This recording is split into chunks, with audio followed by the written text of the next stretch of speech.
আসসালামু আলাইকুম। ইতিমধ্যে অনেকে প্রাইম নাও কার্ড নিছেন বা এটার মধ্যে অ্যাকাউন্ট খুলছেন, বাট কিভাবে ডিপোজিট করবেন এটা কিন্তু কেউ জানেন না। সো আজকের এই ভিডিওতে আমরা দেখব কিভাবে প্রাইম নাও এর মধ্যে ডিপোজিট করতে হয়। কিন্তু যারা এখনো পর্যন্ত অ্যাকাউন্ট খুলতে পারেন নাই বা অ্যাকাউন্ট খুলেন নাই, তাদের জন্য কিন্তু আমার চ্যানেলে একটা কমপ্লিটলি ভিডিও আছে কিভাবে অ্যাকাউন্ট খুলবেন, কিভাবে ভেরিফাই করবেন, ওইটা দেখে নেবেন আপনারা। ওকে, আজকে আমরা বিকাশ থেকে ডিপোজিট করব, অ্যাকাউন্টের মধ্যে টাকা লোড করব। সো তার আগে আমাদের ছোট্ট একটা বিষয় জানতে হবে। দেখেন, আমরা যখন প্রাইম নাও এর মধ্যে অ্যাকাউন্ট খুলি, তো তখন আমাদের কিন্তু একটা অ্যাকাউন্ট তৈরি হয়ে যায় প্রাইম ব্যাংকের হেড অফিসের ব্রাঞ্চের মধ্যে। তো তার মানে কি, আমরা বাংলাদেশের যে ব্যাংক অ্যাকাউন্ট আছে, সো বাংলাদেশ ব্যাংকের কিন্তু সবগুলো নেটওয়ার্ক ইউজ করে আমরা ডিপোজিট করতে পারবো। অর্থাৎ পিএসবি, আরটিজিএস, ইএফটিএন সবগুলা কিন্তু নেটওয়ার্ক ইউজ করে। এখানে যদি আপনারা টাকার উপরে ক্লিক করেন, যদিও আমি অ্যাকাউন্ট নাম্বারটা পুরোপুরি দেখা যাচ্ছে না, ব্লেয়ার করে দিছি। সো এখানে দেখেন একটা কিন্তু অ্যাকাউন্ট নাম্বার দেখা যাচ্ছে। তার মানে এই অ্যাকাউন্ট নাম্বারে আপনাদের কিছু নির্দিষ্ট আরও কিছু ইনফরমেশন প্রয়োজন হবে, কোন ব্রাঞ্চের মধ্যে, রাউটিং নাম্বার, এইসব ইনফরমেশন দিয়ে আপনি যে কোনো ব্যাংকিং অ্যাপস থেকে ডিপোজিট করতে পারবেন। অর্থাৎ বাংলাদেশ ব্যাংকের নেটওয়ার্কের যে চ্যানেলগুলো আছে, এনপিএসবি, আরটিজিএস, সবগুলো নেটওয়ার্কের চ্যানেল ইউজ করে আপনি ডিপোজিট করতে পারবেন অন্য অন্য ব্যাংকিং অ্যাপস থেকে। বা আমাদের মোবাইল ব্যাংকিং যে এমএফএস অ্যাপ্লিকেশনগুলো আছে, সবগুলোতে কিন্তু এই নেটওয়ার্কগুলো সাপোর্ট করে। মানে এখন সবগুলোতে না, যদিও অনেকগুলোতে এনপিএসবি সাপোর্ট করে। সো ওইগুলো থেকে ইউজ করতে পারবেন। অ্যান্ড আপনি এড মানিতে গিয়ে এখানে কার্ডের মাধ্যমে যদি আপনি চান, সো এখানে আমি যাই।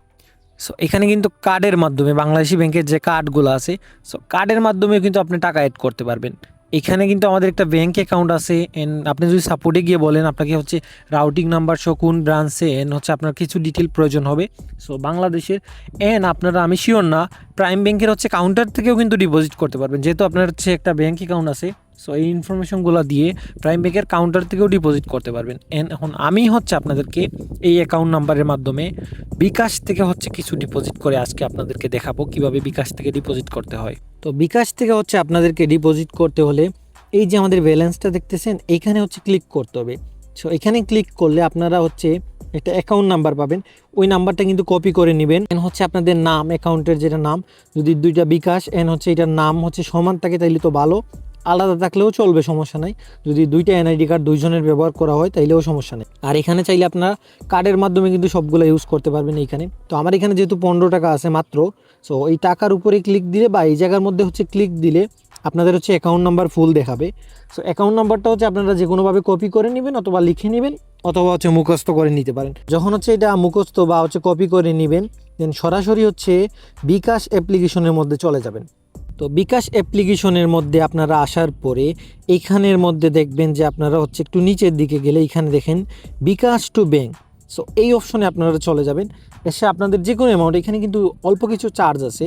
সো আসার পরে এখানে যখন আপনারা এই অপশনটা দেখেন বিকাশ টু ব্যাংক, এখানে আসার পরে ব্যাংক অ্যাকাউন্ট এই অপশনে, উপরের অপশনটার মধ্যে ক্লিক করবেন।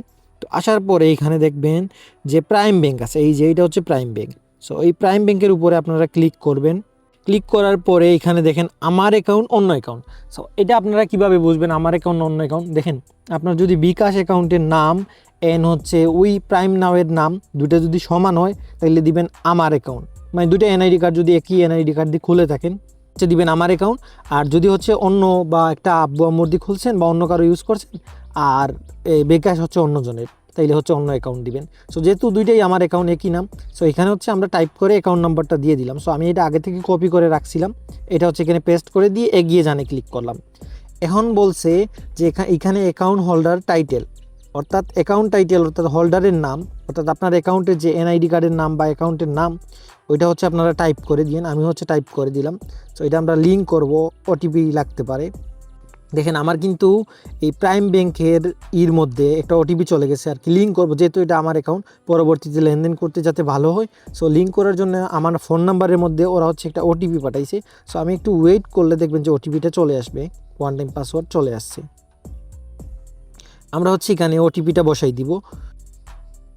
আমাদের ওটিপিটা এরকম বসানো কমপ্লিট হইলে আপনি লিঙ্ক করে ফেলবেন। অর্থাৎ এই দেখেন এটা কিন্তু লিঙ্ক হয়ে গেছে। সো এখন আমার আর বারবার ব্যাঙ্ক অ্যাকাউন্ট টাইপ করতে হবে না, নাম্বার টাইপ করতে হবে না। দেখেন আমার পূবালী ব্যাংকের একটা অ্যাকাউন্ট লিঙ্ক আছে, অ্যান্ড প্রাইম ব্যাংকের একটা অ্যাকাউন্ট লিঙ্ক আছে। অর্থাৎ এখন আর আমাদের নাম্বার কোনো কিছু টাইপ করতে হবে না, যেহেতু নিজের অ্যাকাউন্ট। সো অন্য অ্যাকাউন্ট হইলে কিন্তু আমাদের এই লিঙ্ক করা সিস্টেমটা থাকতো না। সো আমরা লিঙ্ক করে ফেলছি, দেখেন আমাদের কিন্তু লিঙ্ক করা হয়ে গেছে। এখন যদি এখানে কিন্তু আমার প্রাইম ব্যাংকের উপরে যদি ক্লিক করি, দেখেন আমার কিন্তু অ্যাকাউন্ট নাম্বারটা অল্প কিছু দেখাচ্ছে, এন্ড বাদ দিন, যোগ করুন, আরও আসে। সো আমরা এটার উপরে ক্লিক করব, এটার উপরে ক্লিক করার পর কত টাকা নেবেন। সো আমি যদি এখান থেকে 500 টাকা দিই, আমি আবার হচ্ছে দেখাচ্ছি যে আমার দেখেন এটার মধ্যে কিন্তু অলরেডি এই যে প্রাইম নাওয়ের মধ্যে কিন্তু মাত্র 15 টাকা আছে, এই দেখেন মাত্র 15 টাকা 25 পয়সা। সো আমি যদি এখন বিকাশের মধ্যে যাই, গিয়ে 500 টাকা পাঠাই, আবারও ভালো করে বুঝেন। সো এখানে 500 টাকা দিলে কিন্তু দেখেন 500 টাকার 6 টাকা 25 পয়সা চার্জ, এখানে কিন্তু একটা চার্জ আছে। সো আপনারা অন্য অন্য মাধ্যমগুলো ইউজ করলেও চার্জ আছে, বাট কমবে, সেটাই। তো আমরা এখানে পিন নম্বরটা দিয়ে দিলাম, এই যে পিন নম্বরটা দিয়ে আমরা হচ্ছে চাপ দিয়ে ধরে রাখলাম, বিকাশের যেই নিয়ম, দেখেন আমাদের টাকাটা কিন্তু চলে যাবে, বেশিক্ষণ লাগবে না। সো একটু এই দেখেন আমাদের কিন্তু টাকাটা চলে গেছে। সো আমরা যদি এখন প্রাইম নাওয়ের মধ্যে গিয়ে রিফ্রেশ দেই, দেখেন টাকাটা সাথে সাথে কিন্তু চলে আসছে ইনস্ট্যান্ট। এটা কিন্তু বাংলাদেশের যে ব্যাংকের এনপিএসবি নেটওয়ার্ক ইউজ করে, দেখেন এই যে ট্রানজ্যাকশনের মধ্যে যান, এই যে 500 টাকা দেখেন এটা কিন্তু চলে আসছে, দেখছেন বিকাশ থেকে এটা কিন্তু চলে আসছে, দেখছেন বিকাশ অ্যাডজাস্টমেন্ট অ্যাকাউন্ট, দেখছেন। এখন আপনারা এই 1 সেকেন্ডের মধ্যে কিন্তু বিকাশ থেকে টাকা নিয়ে আসতে পারবেন, যদি বাংলাদেশ ব্যাংকের কোনো কার্ড হয়।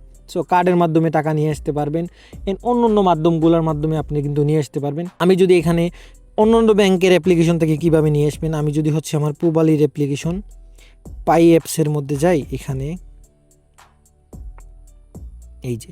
সো অন্য অন্য ব্যাঙ্কিং অ্যাপস আপনার যদি পাই অ্যাপস হয়, পুবালির বা ডাচ বাংলা যদি নেক্সাস পে হয়, এগুলা থেকেও কীভাবে নেবেন, এই যে দেখেন এখানে ফান্ড ট্রান্সফার অপশনে গেলে এই যে এই নেটওয়ার্কগুলো ইউজ করতে পারবেন। আরটিজিএস আছে, এনপিএসবি আছে, বিএফটিএন আছে, এগুলো ইউজ করে জাস্ট এই দেখেন এখানে কিন্তু কি account number, account title, N হচ্ছে অ্যামাউন্ট, এন হচ্ছে একটা রিজন দিয়ে আপনারা সেন্ড করে দিবেন। এই যে ব্যাংকের হচ্ছে এখান থেকে দেখেন এখানে কিন্তু ব্যাংক আছে, এই যে প্রাইম ব্যাংক লিমিটেড। তো এইরকম আপনারা ইজিলি হচ্ছে ডিপোজিট করতে পারবেন। এই জিনিসটা অনেকে বুঝে না, সো জানে না। দেখেন আমরা কিন্তু বিকাশ থেকে মাত্রই হচ্ছে ডিপোজিটটা করলাম, বিকাশ থেকে আমার অ্যামাউন্ট হচ্ছে কেটে নিছে। সো আপনারা নিজের অ্যাকাউন্ট হইলে লিঙ্ক করে নেবেন, আর দুইটা অ্যাকাউন্টে যদি নাম হচ্ছে ভিন্ন হয়, বিকাশ একজনের এনআইডি কার্ড দিয়ে ব্যবহার করতেছেন, হচ্ছে প্রাইম নাও একজনের এনআইডি কার্ড দিয়ে ব্যবহার করতেছেন, তাইলে হচ্ছে আপনারা ওই অন্য অ্যাকাউন্ট সিলেক্ট করে এরকম হচ্ছে ডিপোজিট করতে পারবেন একদম ইজিলি। সো যারা এতক্ষণ মনোযোগ সহকারে ভিডিওটা দেখছেন সবাইকে অসংখ্য ধন্যবাদ। অ্যান্ড এই সব টপিক নিয়ে কিন্তু আমি রেগুলারলি ভিডিও বানাই। যারা আমার চ্যানেলের মধ্যে নতুন অবশ্যই সাবস্ক্রাইব করে সাথে থাকবেন, ভালো থাকবেন, আল্লাহ হাফিজ।